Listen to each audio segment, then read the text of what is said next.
ជាសោកគ្រប់យ៉ាងក៏ត្រូវបញ្ចប់ព្រោះទង្វើបង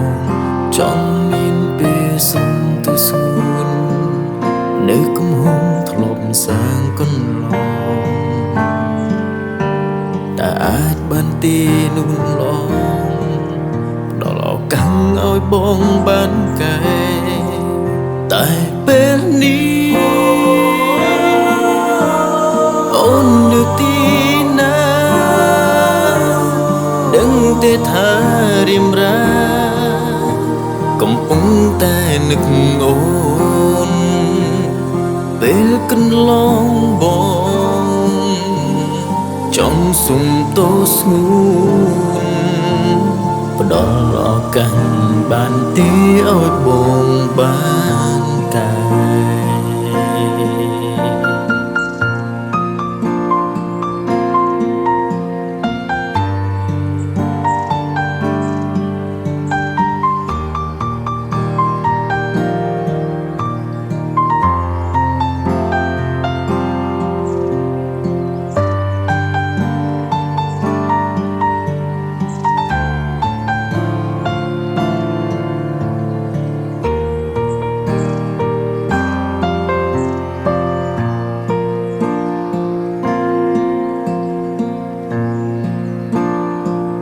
ស្នេហាធ្លាប់តែផ្អែមហើយ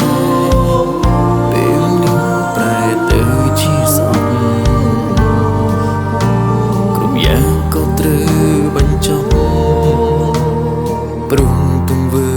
បងចង់មានពេលសុំទៅស្ងួននៅកំហុងធ្លាប់សាងកន្លង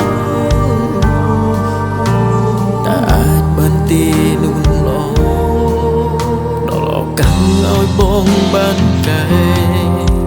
តែពេលនេះអូននៅទីណាដឹងទេថារៀមរាកំពុងតែនឹកអូនពេលកន្លងបងចង់សុំទោសស្ងួនផ្ដល់ឱកាសបានទីឲ្យបងបាន